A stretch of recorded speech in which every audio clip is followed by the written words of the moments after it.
What's up, everybody? Welcome into another edition of the Hoops Betting Hour. I'm your host, the big man on campus. We're here live on a Sunday, May 23rd, 2021. Hope you're all having a great morning, a great day. Day 2 of the NBA playoffs getting started. Another fresh round of series gets going at 1 p.m. So make sure you are well aware of the times today. A little bit earlier of a start today as opposed to yesterday. I believe yesterday's game started at 2:15. Today we're probably 1:15, so about an hour beforehand.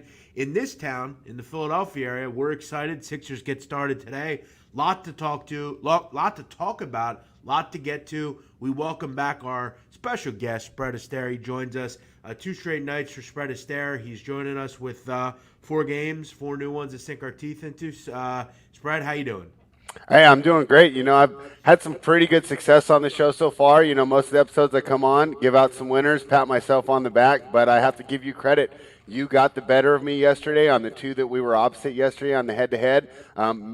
Miami covered. I thought that if Milwaukee won, they would win by margin. That wasn't the case. The only thing I got right in that game was that, hey, Chris Middleton needs to shoot that last shot and not Giannis. And, hey, that was a fantastic look. Credit to him for making it. And the other one we were opposite was the Denver and the Trailblazers. And while I could argue, hey, maybe I was on the right side of Milwaukee, things didn't shake out the right way, that Nuggets pick was not right. The Blazers looked really good, and it's tough for me to see the adjustments that the Nuggets make. I mean, the only thing I can say is Simmons and Anthony were 8 from 11 from 3. Michael Porter Jr. was 1 from 10. Maybe that evens out, but just watching the game, the backcourt advantage was so pronounced. I thought that really Rivers and Composite would be able to keep up. That wasn't the case there. A rough day for me, but I'm excited to get back on the track, and that's how these things go in these industries. You're not right every time, and, it's not getting knocked down. It's getting back up, right?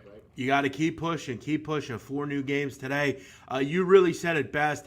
And this is one of the reasons I took Portland to win this series. I just think that the backcourt advantage is so, as you said, pronounced.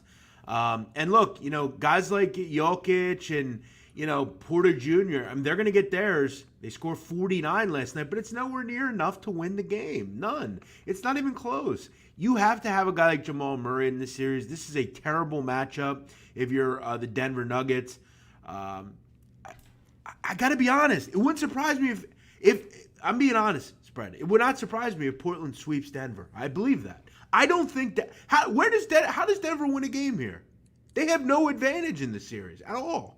They don't have enough players. Yeah, it's going to take a cold shooting night from the Portland Trailblazers, but I don't trust the Denver defense to get it done. And give credit to Terry Stotts. We've been really critical about him all year. I thought the decision not to double Jokic was genius, right? Just let him keep scoring. None of the other guys really ever got in the flow of the game. They're not going to beat you. Yeah. Compazzo had one nice little run in the third quarter, right? But for the most part, they just couldn't keep up. So I'm with you here, right? If they drop this next game, which is tomorrow night, right? It's a quick turnaround. You go back to Portland 2-0. Yeah, this could get ugly. Not for nothing. Let's just ask ourselves this. Let's just say Porter and Jokic both scored 40. Mm-hmm. Is that enough to win? Yeah. They're not going to ever do that, but I just don't see it. Outside of those two, this team is pretty bad. There's nothing there. You can't have Campazzo, Austin Rivers, Monty Moore. These are all bench players that are getting minutes. They should be getting 8 to 10 minute runs in the beginning of the second, and the beginning of the fourth, right? And they're closing the game. And they're possibly not even that. If you have like PJ Dozier would get minutes over a lot of these guys. You lose Garrett Harris. You don't have Will Barton. This team, it wouldn't surprise me to get swept. I'm being serious. I think they have real trouble in this series. Denver is in over their heads. A couple other thoughts on the card yesterday. You mentioned that Bucks Heat game. Very good game. I thought when Duncan Robinson had that flagrant called and then they got the ball, I thought that was game over for the Miami Heat. But you know what? They kept hitting big shots. Jimmy Butler didn't play real well. Bam didn't play particularly well. And they still had a shot to win the game. That's going to be a great series. Really kind of back and forth. Bucks didn't shoot the 3 ball real well. So it should be a great series. I had a loser. I was 1-1 yesterday. Portland I didn't say was a best bet, but my other best bet was the Nets. Just didn't get the real flow and kind of up-tempo game that I thought probably we would have there. I don't know what that first quarter was from Brooklyn at all. I mean, I don't know what that first quarter was from both teams. Spread, if you'd have told me yesterday that Brooklyn and Boston in the first quarter would combine for 37 points, I'd have won 50-1 on that. Yeah. Nuts. That just goes to show you that nothing is ever in the playoffs everything could line up. And I'll tell you this, back to that Denver game real quick. I came on these channels, in this channel, days ago. And I didn't give it out just because I played it personally, but the number had kind of been all over the place. I'll also continue to contend that I'm not really sure why, if we have a Denver-Portland series, why any totals in the 220s. I don't know that I understand it. You have two very efficient offenses, and while Denver wasn't particularly efficient last night, they're just not very good defensively. And we know Portland isn't either. Now, I don't think we see Denver as poor as they were last night. I think they get into the 110s in this series on the regular. If you're going to see totals in the 220s in the series, which we don't generally see a ton of adjustments by the books, I think they're going to throw out, and I'd imagine if I look at the lines, another 226.5. That's too low in this series. It just is. Yeah, I'd agree with you there. I think that definitely shone through last night. And I think Denver can shoot a little better. You make some great points about them not being able to win. But they had some opportunities they left on the board last night. I wouldn't be surprised if we see some higher scoring games as these teams get more comfortable. How about the big news yesterday, though? The Mavericks. We were both dead wrong on this one, I think. Clippers, you're starting to see it again over in LA, just more, negativity. I mean, this team, it just seems they just can't get going in the playoffs. And again, it's only one game, but offensively, I thought they really had issues. Really couldn't lock down Luka Doncic at all. The supporting cast besides Doncic was big. They had solid games, whether it was Finney Smith or Hardaway, Chris Stapps, or how about Jalen Brunson with 15 big points? Yep. And another case here for a basketball team where, the big two score almost 50, but the rest of the team gives you nothing. The Clippers could never really. I think they had a lead at one point, but it wasn't for long. I think at one point they were up 5 in the fourth quarter. They're up by 3 with about 5 minutes to go, and that was another one that it's just watching yesterday. Guys, I was like, I kept getting wrong. So yesterday I come on the show and I say, hey, the addition of Ty Lue, the addition of Rondo, they're going to be better down the stretch, right? Up 3 with 4 minutes to go. Here's your time to go ahead and illustrate my point. And it did not happen at all. They completely wilted at the end of the game. It looked like last year. These same problems are emerging, right? And as much as Kawhi Leonard is a great player, I don't know if he's able to just grab a ragtag group of veterans and make them into winners like LeBron James does, right? Where he's had success have been 2 very meticulous, well-run franchises where he fills his role. Now he's gone to the Clippers. He's trying to do it all on his own. We haven't seen it happen yet. It's only one game. I don't want to overreact, but obviously, if you're a Clippers fan, I don't know how many there are, but if you are, you have a right cause to be concerned. I'm going to tell you this now. I love the Clippers. I already bet them in Game 2. Bet it already at 6. There are some things that we have to remember. I do not believe the Dallas Mavericks can shoot 17 for 36 from the 3 Tuesday. You also keep in mind the Clippers, who are the best free throw shooting team in the NBA, missed 6 free throws. I don't think that happens again. I also don't think they shoot 11 for 40 from 3, unless 27.5%. Paul George, he played well, so did Kawhi, but I think you get better efforts out of the rest of this group. What does Reggie Jackson do well, by the way? I was thinking, I meant to bring that up. I was thinking about you because you put a tweet out, right? You said, "What does he do?" Right? And I was thinking about that last night. You know what he does? He gets buckets against reserves in the regular season. He should not get any run in the playoffs. He is a regular season, right? We don't want to run all our guys a bunch of minutes. We need guys to score while our main stars are resting. That's Reggie Jackson's role. He does not deserve any quality playoff minutes. So the first mistake from Ty Lue, come on. I'd rather see some Luke Kennard minutes. Terrence Mann, that was really rough to watch yesterday. And No, I was thinking about your tweet. I got to tell you, I agree with you on the Terrence Mann and Kennard. Luke can shoot the ball, can put it off the dribble a little bit. And there was one thing about Terrence Mann I always liked when he was at Florida State coming out of college. One of the things that I talked about with him was really good defender, does it all, can rebound, great rebounding guard, always involved, tough, athletic, really does everything. I like your thought process there, and I think if you're Ty Lue, I don't know if he has the brain power to do that. He doesn't seem like a real smart guy a lot of the time, but if I'm him, you got to do that at some point. Reggie Jackson just didn't give you anything. He takes a lot of bad shots. I think hurt you yesterday. You need to get better minutes. Look, here's the thing. You played 21 minutes. You shoot 1 for 6 in the field, 0 for 3 from 3. He had 1 rebound and 2 points. If the ball's not going in, he can't do anything. He's not good defensively, right? He doesn't make his teammates better. Those were rough minutes. This is why the plus minus is stupid. I mean, how is he plus 13 yesterday? Explain that. Yeah. Plus minus. Does anyone give a hell about the plus minus? I think for the full season it evens out, but for individual games, what a joke. All right, let's get into the 4 games today. This is what we're here for. As I said, this area is buzzing with Sixer magic. People were excited about this team, finally. There was always an aura when Brett Brown was here of kind of pessimism, negativity. I don't really think this team can actually win. This area it kind of seems like the year when they went to the finals that year. There's a lot of excitement. I think a lot of people think this team has the opportunity to do it. Let's get into it. 1 o'clock Eastern, about 45 minutes from now. So get your bets in. FanDuel, they're powering the show. We're presented by Pickswise. FanDuel is the book that we're throwing out there. Make sure you head over to FanDuel. Have it open now. Get your bets in. The time is running short. All right, Philadelphia laying 8 against the Washington Wizards, total 227.5. We talked about it all week, kind of in leading up to this series. I think the big questions for Washington are 2 or 3-fold. First of which, how do they stop the Sixers? Sixers are a top 10 pace team, pretty efficient.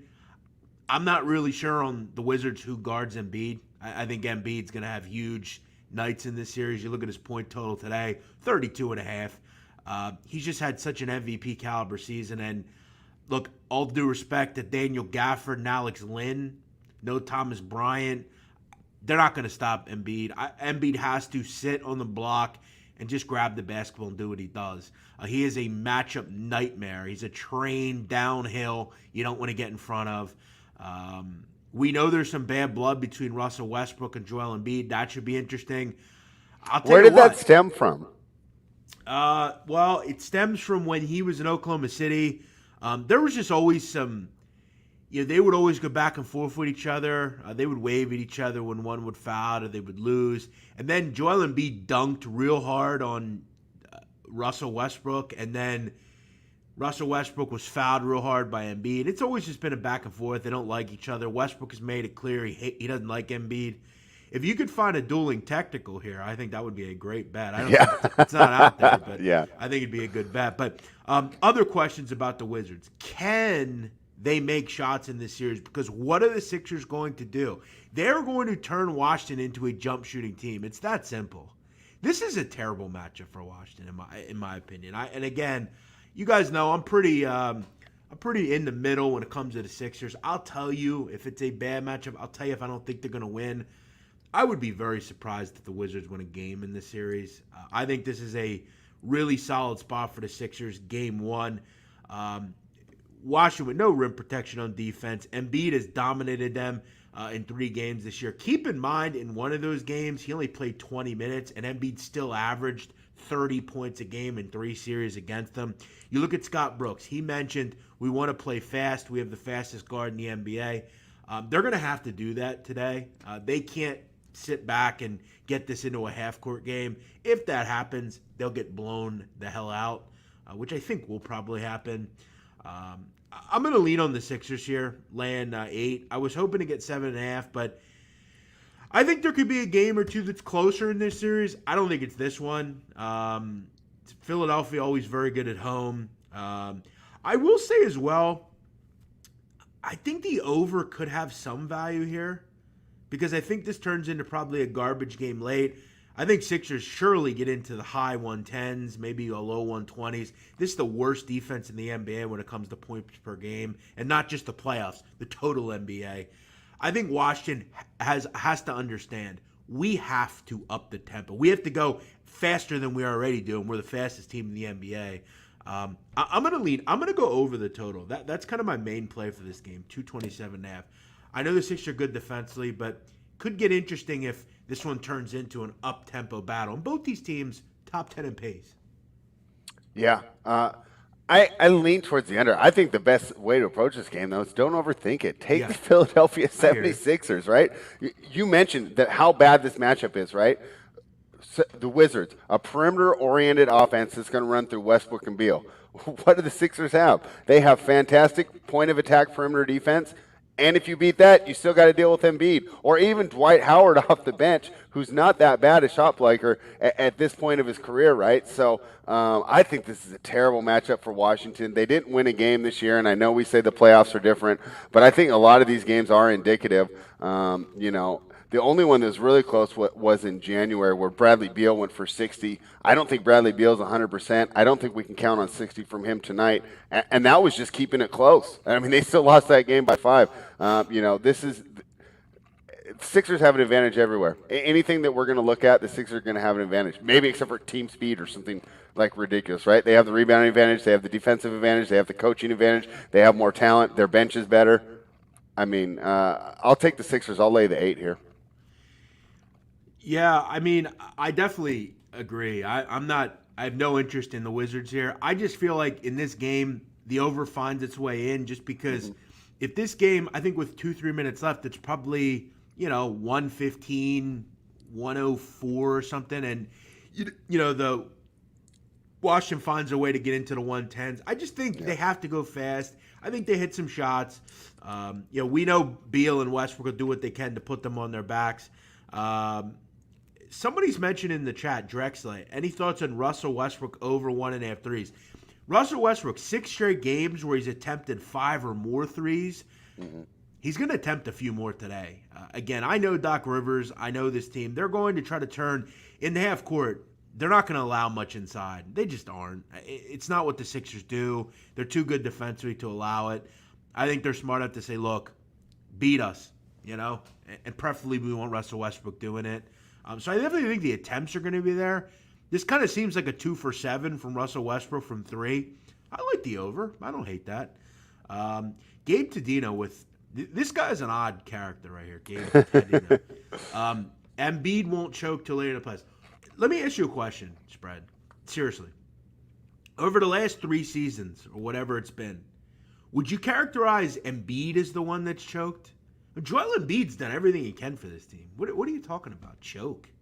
Yeah, I mean, even last year, he carried them to make sure they didn't. What? I mean, he put up fantastic numbers in the loss to Boston. That's where the loss of Ben Simmons really came through, and I know that NBA Twitter loves to rag on Simmons because NBA Twitter loves three-point percentage, right, and three-point attempts. Like, that's how they rate players, right? So, like, Steph Curry's God on NBA Twitter, right? But Ben Simmons says so many things for this team that do not get counted in the box score. He's such a good defender. He sets up the offense pretty well. He's so fantastic in transition. I really think that he's important to this team. We lost you for a minute, Spread. Am I here? Okay. I agree with you. I've maligned Ben over the years, but he's had a solid season. Listen, a big can't choke. Okay, a big doesn't. Joel Embiid doesn't choke. When does Joel Embiid ever usually have a bad game? Did he have that one series against Brooklyn where he sat out a few years ago? Yeah, that sucked. Said he was sick. I don't know. But at the end of the day, you can't ever say Joel Embiid chokes. Joel Embiid doesn't choke. Joel Embiid keeps his team in every game. The reason they're number 1 in the NBA, number 1 in the East, is because of Joel Embiid. Do you know where this team would be without Joel Embiid? Give me a break. It'd probably be about where Washington is. Right. Also, keep in mind, this would be an even series. The year Kawhi hit that 3, yeah. How did he choke? Kawhi hit a big shot. Quiet as I make that, who knows what happens. Sixers could have won the championship that year with the Warriors and the injuries they had, right? Yeah, one of the dumbest comments on earth to say is Joel Embiid's a choke artist. How?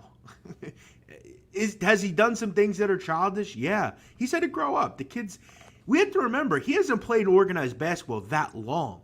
I mean, look into his history. No. He's been incredible. He should be the MVP. If he plays 10 more games, he's the MVP for sure. Plenty of people in here watching. Thanks for joining us. We're here every day, noon Eastern, breaking down the NBA card all the way through the NBA Finals. Make sure if you're new around here, you hit the like button. You check out the subscribe options. Make sure you join us here on PicksWise. As I said, here through the NBA Finals, breaking it all down. So you're going to lean on the Sixers here. I'm going to lean on them as well. I also like the over. I think this one gets into a little bit higher stratospheres late in the game. I just don't think this game is 110-98 or something. I think it's more or less like 128, 110 or something. But I do think the Sixers get the job done. A lot of people, someone reached out to me this morning, do I like Curry over points today? Played that a lot late in the season. It's 12.5 today. Not a particularly great number. I was betting at like 9.5. A lot of folks are going to get run today. Curry will be one of them. 12.5's a lot. Could turn into a blowout. Maybe we don't see him as much. You want to definitely, if you have a blowout going on, rest those guys. So I'm kind of staying away from props in this matchup. Next one. This is a matchup I'm taking props in. This should be a great one. Great national TV game here. 340. Lakers and the Suns. Suns laying 2. Total 213.5. This one's come down a little bit from 2.5. We all know Lakers are generally a different team without Schroeder and LeBron. Offensive ratings, though, haven't been great. We wonder, is LeBron completely healthy? Though that shot against the Warriors was pretty incredible. Schroeder was almost unplayable in that game. He needs to be much better. There's one matchup in this series that I think LeBron and the Lakers need to exploit, and they need to exploit it at a high level. Do you know what that matchup is? Spread? Anthony Davis versus DeAndre Ayton, or whoever they try and cover him with. Exactly. Yeah. And that's where I'm aiming in this matchup. I think the Suns are concerning. I think this is a concerning matchup for a few reasons, one of which is the Lakers, who are fully healthy, and two of which, since the All-Star break, this Suns defense has been pathetic. I mean, it's just that simple. They have not looked like the same team defensively. They were very good in the first half of the season, but lately there have been cracks developing all over this group. Jay Crowder doesn't look as strong as a defender as he once was. He didn't play for a lot of the second half, though, as well. Mikal Bridges got eaten alive by guards that were better than he was.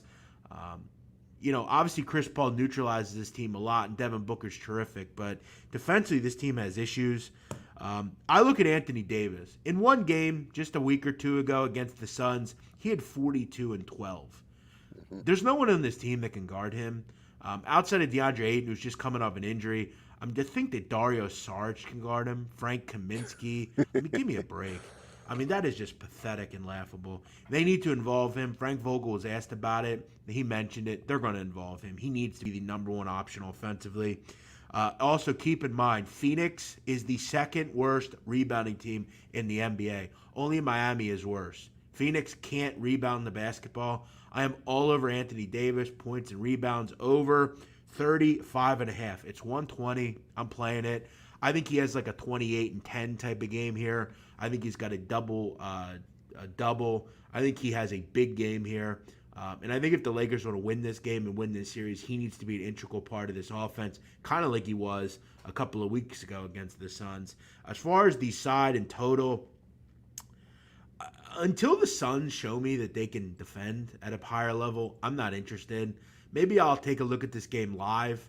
But I really, Spread, have some concerns about this group defensively. And we know they're pretty efficient offensively.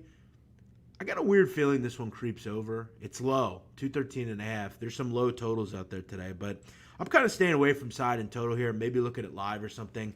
I like Anthony Davis. I'm neutralizing him today. Yeah, I mean, that's the tough thing. When I was going through this matchup and I was kind of trying to find some paths to victory for Phoenix because I'd like them to win, Anthony Davis is always the roadblock in every path to victory you create for Phoenix. And Los Angeles does have the perimeter defenders to slow down Booker and Paul. This is going to be a tough matchup. They need to figure something out. So it's all on Monty Williams here. There's no specific matchup he's going to do. He's going to have to trap him. He's going to have to do something really that I don't expect in order to neutralize that matchup. And I think that's where the Lakers will end up prevailing. Now, do they come out flat today? I think that's a possibility. I wouldn't be surprised if Phoenix won today but ended up losing the series. This has been an interesting situation for the Lakers. They're first getting fully healthy. They look great against the Warriors on Wednesday night, but they had to scratch and claw to get that victory. I do think Phoenix has a little more, especially depth-wise. I don't think the Lakers are going to be able to beat those backup minutes like they did against the Warriors here. So I wouldn't be surprised if Phoenix got the win today. And I do like the under. Basically, I think this pace is going to be molasses really today. Ugly. Yeah, I mean, and that's what LeBron wants to do, at this pace of his career, right? He doesn't want to get out and run and gun. He wants to operate in the half court where, he's still the biggest, he's still the strongest, and so fast for his size. I like the under here, and I wouldn't be surprised if Phoenix squeaked out the cover here and covered the -2. By the way, shout out to big-time commissioner Adam Silver, who continues to set great precedents by punishing certain folks and then not punishing other folks due to their stature in the NBA. Listen, Adam, you want a uniform system, you got to punish people uniformly. Just because someone's LeBron James and he breaks rules shouldn't really get a pass. But you're never going to do that because you don't have the balls to do anything about it. And again, we've talked about LeBron, but listen, you can't hate LeBron on the court. He's a beast. But off the court, he is the most hypocritical person on earth.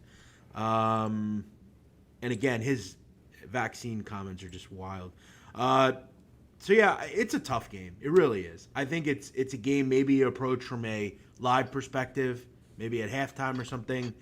Just kind of see how things are shaking out. But it should be a great game. I mean, two good, solid teams. I really would like to see the Suns, because I have a future on this team. 40-1. I bet it before the season. I would really like this group to show me something on the defensive end, because I think they have what it takes. Shutting down LeBron and Schroeder, at least right now, isn't impossible. They're going to have some trouble against Davis, though. I'm going with him, points, rebounds, over 35.5. I like that. And by the way, at FanDuel, you can adjust them. So, if you want a bit better of a price or you want to do an alternate points, rebounds, you can do that under the player combo tab. So really great stuff there. Okay, 2 down, 2 to go. As always, we are here on PicksWise. Make sure you subscribe. Check out the show every day at noon. And come say hello to me. I know I had a video last night that went viral. Maybe we have a new person or two in here. Yeah. Shout out to you. Should I talk? No, you know what? I'm not going to talk about my night last night because you know what? The whole big man, he paid those girls to come out with him. Because hey, maybe I'm just a kind of I don't know, charming. Yeah. You could agree with that. I'm charming, right? Yeah, definitely. I can see why they're there. Not to mention, all the extra money in your pocket thanks to the Heat and the Blazers, right? Can't hurt. Yeah. Well, I did lose on the Brooklyn Nets, but yeah. So whatever. I will tell my story. So I went out to dinner last night at a Italian spot I love.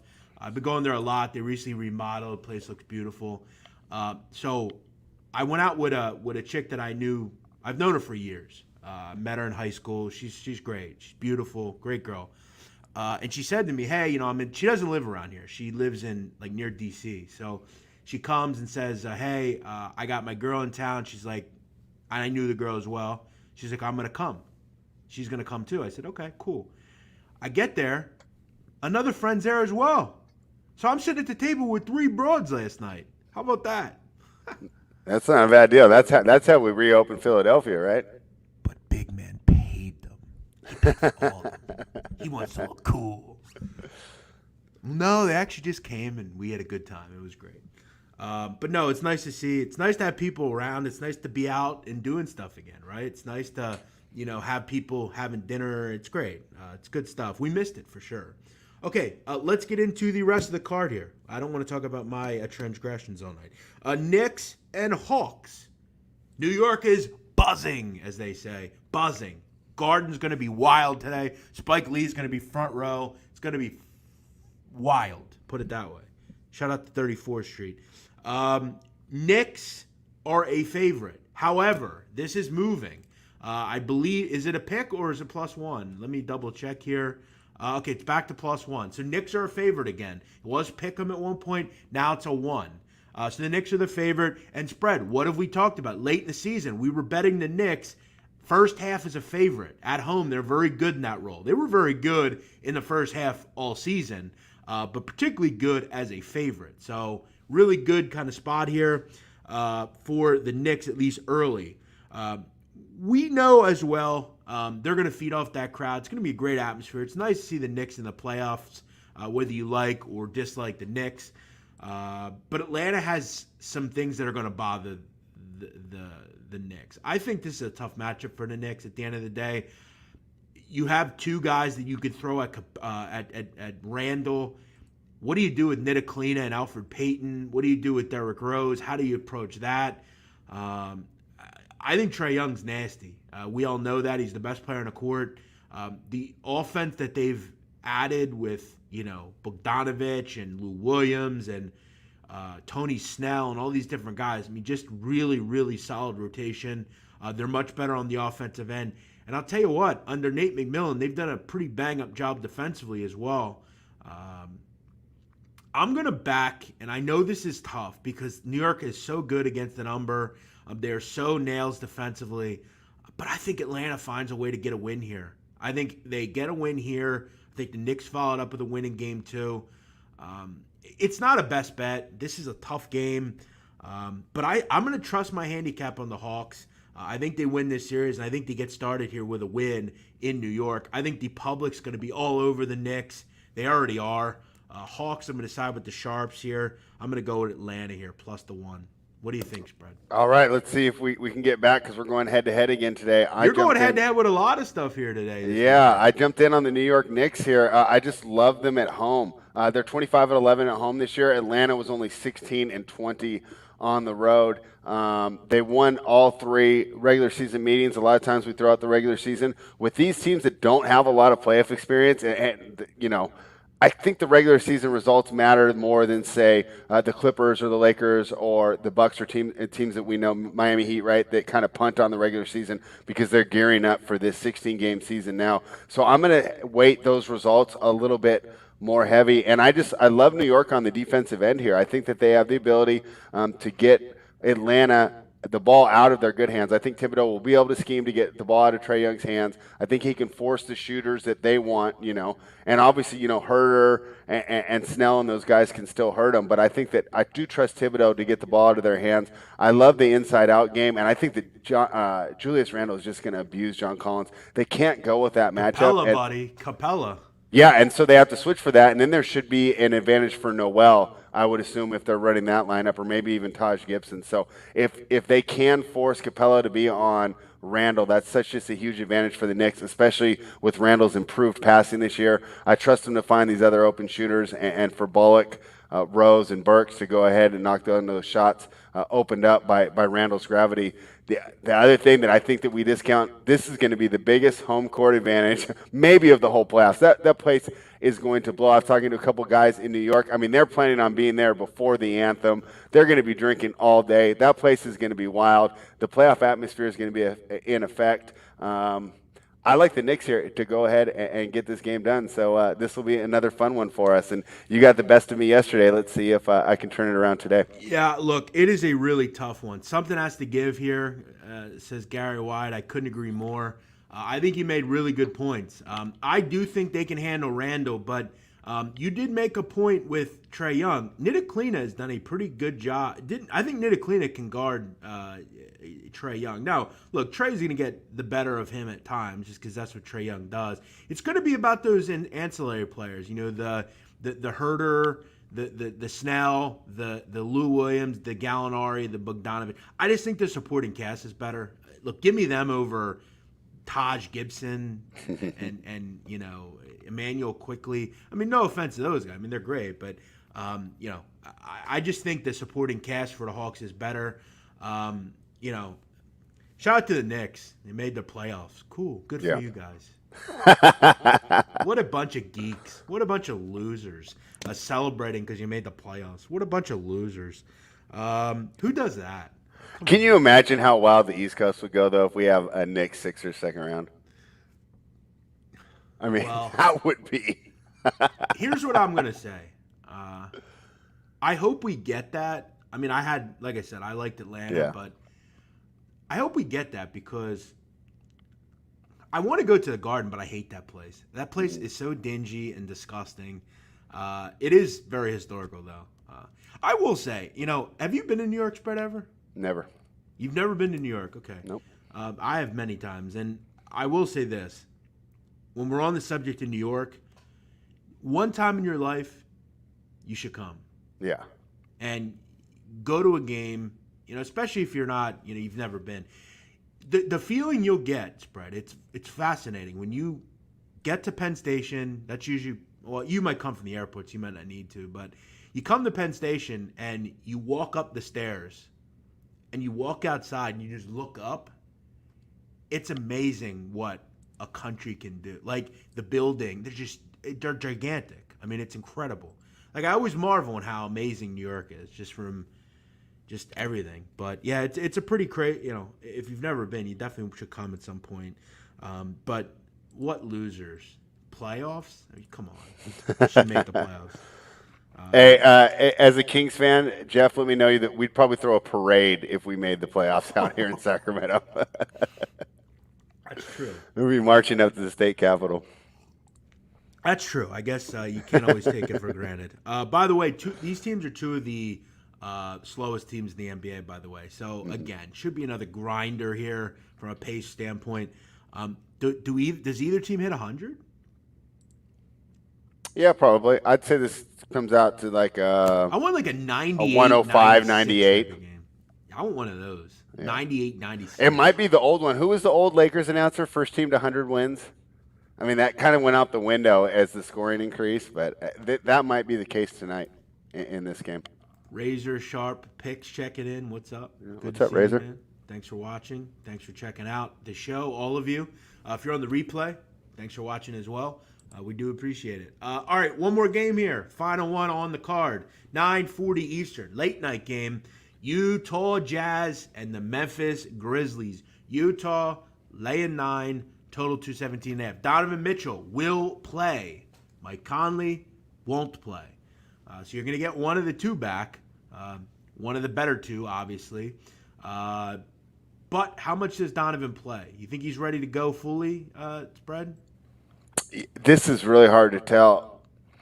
I haven't seen much video of him, right? And he supposedly ran through some practices, and we didn't really get much reported out of there. So our guy Tony Jones, who's the Jazz reporter that I rely on, he didn't really give me much information here as far as what to expect from Donovan. I'd say the good thing for the Jazz is even if he's not 100% and say he only gives you 15 to 25 minutes, I still think they have the horsepower to get it done tonight. Because this is a terrible travel spot for Memphis, right? Because they played in Memphis on Wednesday. They flew to Golden State on Friday night. Now they got to turn around and fly to Utah. I know they've had a day in between each game, but that's still a ton. Not to mention you're traveling to altitude to go on against one of the best defensive teams in the league, where things can get frustrating really quickly if the Jazz put the clamps on. So this number's about right at this point. -9 seems good. Utah could completely dominate this whole game, have the game never be in doubt, and not cover, win by 7, 8. So I'm not going to get involved on the side, but if I were, I would lean towards Utah here. I think this is a really tough spot for this Memphis team. This is an interesting game because, weirdly enough, Spread, back end of March, these teams played each other 3 out of 4 games. It's kind of weird. They played it was Grizzlies, Jazz, Grizzlies at Rockets, and then Jazz at Grizzlies. So they played 3 out of 4 games. 2 of the 3 were decided by 4 and by 3. The other one was decided by 16. I'm sorry. And in that game, John Moran only had 12 points. So, it was one of those games. Keep in mind they had Donovan Mitchell. Didn't have Mike Conley, though. So it was a similar kind of spot here to where we are today. But for all in all, the Grizzlies played really tough. My whole thing was, and I wrote this down, it's a terrible spot for Memphis, but do they just use it as fuel? Okay? Mm-hmm. We thought it was a terrible spot the other night against the Golden State Warriors. But again, it's proved that John Morant is a beast, and this supporting cast is better than we give it credit for. I'm going to tell you right now, Jonas Valanciunas has had a hell of a season, okay? And a really good month or so. I like Jaren Jackson a lot. I like Tillman. I like Grayson Allen. Surprisingly enough, I never thought I'd say that. I like Grayson Allen.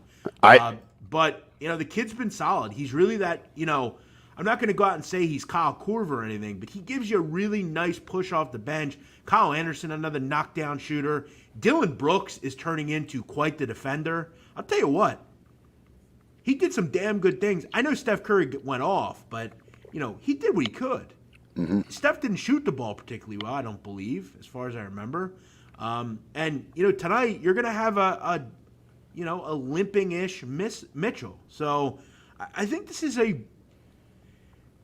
I think if you're Taylor Jenkins, you know what I would do 10, 20 minutes before the game?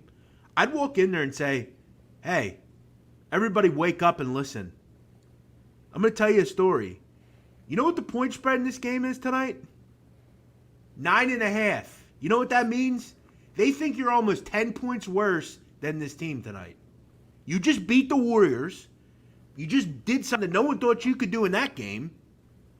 Now you're double-digit dogs with one of the better players in their team out and the other one basically injured as well.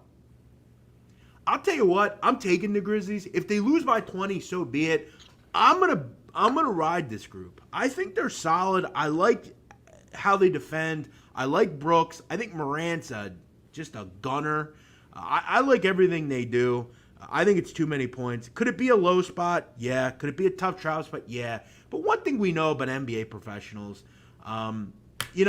they've played a lot of games and a lot of short nights back into college and in the AAU circuits. I mean, Spread, in the AAU circuits, you play 2 games a day sometimes. Yeah.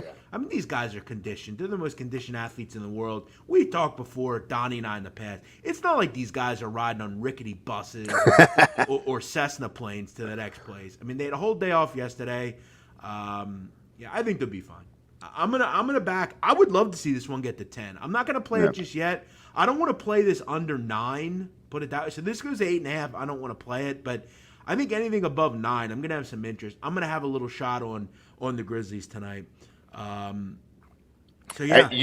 made some great points there. I think you swayed me from a stay away to maybe jumping in on the Memphis side. And while I'm here taking my medicine, because I took those losses yesterday, I might as well take my Grayson Allen medicine because I thought that he was unplayable last year. I remember saying, the Grizzlies can't absorb Grayson Allen minutes. What are they doing putting him out here? And you're right. He's been a good contributor. He knocks down the 3. He's annoying on defense in that composite way, but he's a little bigger to where, he can actually get stuff done. So credit to Taylor Jenkins and the Memphis Grizzlies because I didn't think they were going to be able to get an NBA career out of that guy, but he's worked hard and they put him in a position to succeed. Hey, I think you made some great points. I think I might have gone from a stay away here to taking Memphis here.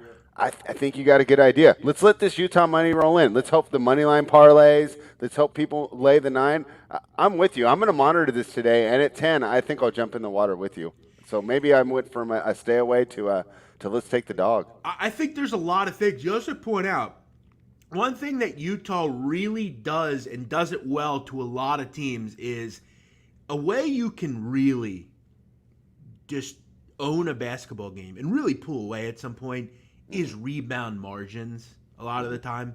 You'll see college, it's particular. If you can rebound the ball in college, you're going to win and cover a lot of games. In the NBA, the Utah Jazz are the best, from a total rebounds a game standpoint, best in the NBA.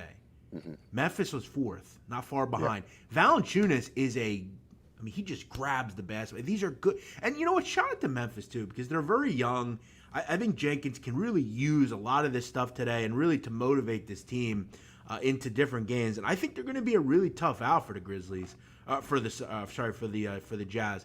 Also, I want to give Memphis a lot of credit as well under one standpoint as well. They have really drafted well. Look, obviously getting John Morant is great, and and some of bringing in a Valanciunas through the free agency market. But Desmond Bane, I mean, that's a really good pick. Late in the first round at a TCU, a kid that could just get to the cup and score. Xavier Tillman, a really solid big at Michigan State. I really like him. We haven't seen much of Killian Tilly. I think he'll become a force at some point for them. D'Anthony Melton at a USC. Grayson Allen. I mean, all these guys have really become good contributors. Dylan Brooks. I mean, these are all kids they took and did really good scouting on, and they've hit on a lot of these guys. Jaren Jackson Jr. I like this team. I think 9.5 is too many. I think it's disrespectful, to be real frank with you. And I think outside of the spot, there's not a ton that I love about Utah. I've said that before, and I'll say that again. So, and again, final point. You have net negatives offensively for Utah. Royce O'Neal, net negative offensively. Rudy Gobert, I think he's going to have some trouble scoring in this basketball game. You get a not fully healthy Mitchell. Look, could they come in here? They've done it before, too. Utah's had some blowout spots this year. But the Grizzlies have played them pretty hard. I think they do today. If this gets to 10, I'm in. I'm going to wait a little bit. We have plenty of time here. As you said, let's let that public money come in here. All right. Let's wrap this thing up with some best bets. For me, best bets, I'm going to go with Sixers Washington over 227.5. I just think the Sixers, they're not going to have any trouble scoring. I don't know who stops Embiid. And I think Washington probably gets into the 110-ish mark or close to it. I think that'll be enough to push this one over 227.5. I'm going to also go with Anthony Davis, points, rebounds, over 35.5. I think that's a really good matchup against a poor front line for the Suns. I think they really make him the focal point of the offense. And I'm going to back the Memphis Grizzlies. And I'm going to again say, I'm going to play it at 9.5. I might get in again if it gets at 10, 10.5. I don't want to play this anything under 9.5 though. Spread Astaire, what do you like today, and what are your best bets? All right, I'm riding with the public here. I'm riding with the biggest city in the world. Give me the New York Knicks to light things up in their return to the playoffs in Madison Square Garden. The Empire State Building was blue and orange last night in honor of this return. I think this team's going to be fired up. I trust Thibodeau to get it done, to scheme these guys. And let's see if Julius Randle and Derrick Rose can come through for me. So I like the New York Knicks in what should be a fantastic game. And I can't wait to see the energy in that building. I kid, though. I'm a basketball purist. Okay, I love good basketball. And when I was a kid, I used to love some of those Knicks teams back in the day with John Starks, Allen Houston, Mason, Oakley. Charles Oakley's one of my favorite underrated NBA players ever. I mean, didn't take any shit from anybody. I mean, the guy was just a rock down low. I used to like those teams a lot. Shout out to the Knicks, though. I always had a soft spot for the Knicks. I know it's Philadelphia, New York, but I think the NBA is better when the Knicks are around.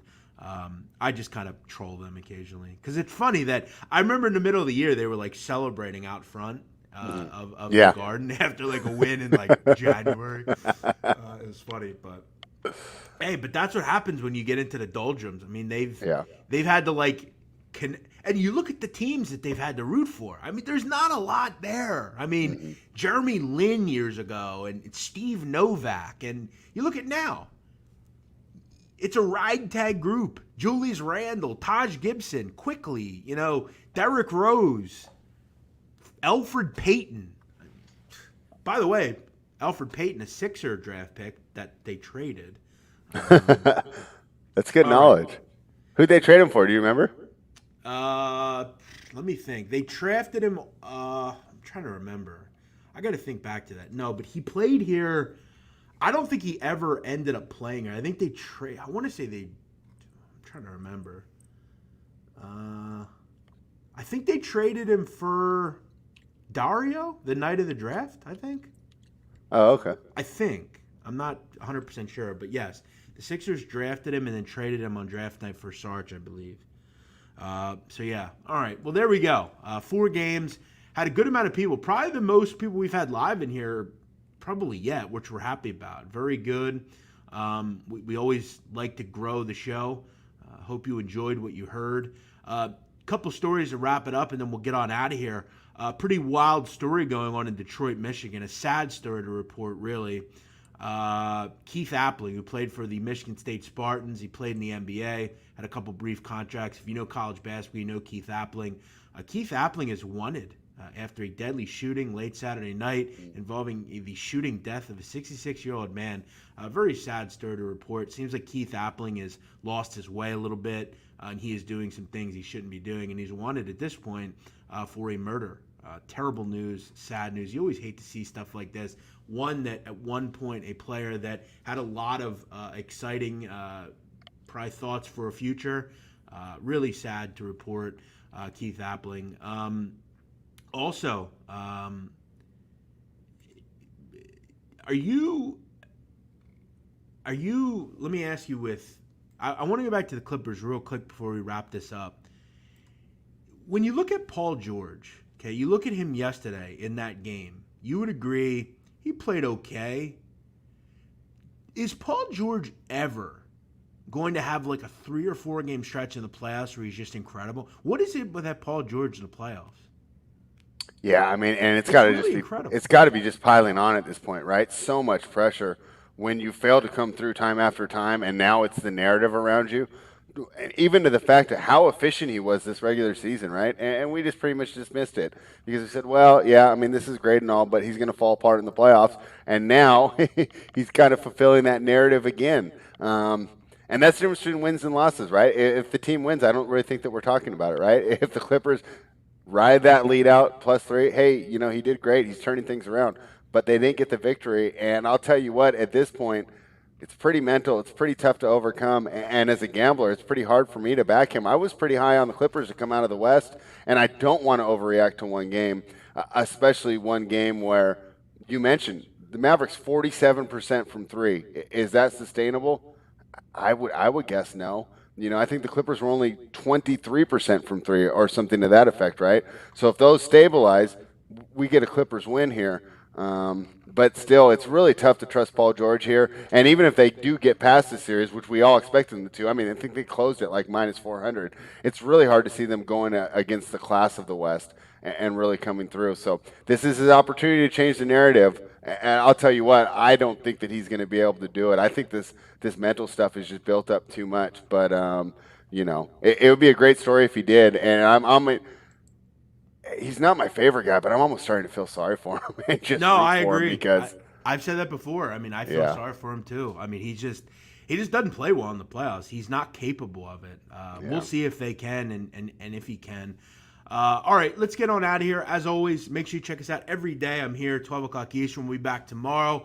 I believe Blackjack Fletcher will join us to talk about the Monday slate. I can't wait to hear. I'll be tuning into that one because I want to see you break down. Those are the 2 games that we were opposite again, but now we run them back. Yeah, we're back on them today. I want to see where you come back on, so I'll be looking forward to watching you and Blackjack tomorrow morning. Yep, thank you. We got probably Ski Profit. We'll have other guys this week as well. Spread will be back next weekend. Also, if you enjoy the Mafia, you enjoy history, you enjoy drug gangs, you enjoy crime, check out my podcast, The Sit Down, a Mafia history podcast. You can find it on iTunes, Google Podcasts, Spotify, wherever you get your pods. It's a little bit different of a lane than what I'm doing here, but I will tell you this, it's one of my true passions outside of sports betting, learning about the Mafia. I know a ton. I enjoy educating people. We go over a different gangster or gangsters every week. We've done shows on Jimmy Burke and the Goodfellas, Tommy Patera, John Gotti, Vincent Gigante, the Philadelphia Black Mafia, Nicky Scarfa, the Mafia Cops, all sorts of people. Make sure you go check it out. We have an episode out every Wednesday. We got a great episode this week. I think we're going to do Carmine the Snake Persico or Greg Scarpa. I'm not exactly sure yet. I have some big plans for this show. I really do. I'm working on some things outside. Hopefully you see the show get picked up. I got interviews I want to do. I'm really going to try to be the go-to on Mafia podcast culture, Mafia history. So please check it out if you enjoy that kind of stuff. And, give it a listen. Spread. Let us know where we can find you and what you have going on and where you're doing your stuff at. Yeah, just find me at Spread Astaire. I just want to thank you once again for having me on, Jeff, and I'm looking forward to coming back next weekend. Yeah, check out Spread Astaire on Twitter. I posted his Twitter in our chat box. You all have a great night. Thank you for watching. Enjoy the games today. They're getting started here in just a couple of minutes, so enjoy the games. Have fun. We'll see you back here on Monday, here on the Hoops Betting Hour, presented by Pickswise and powered by FanDuel.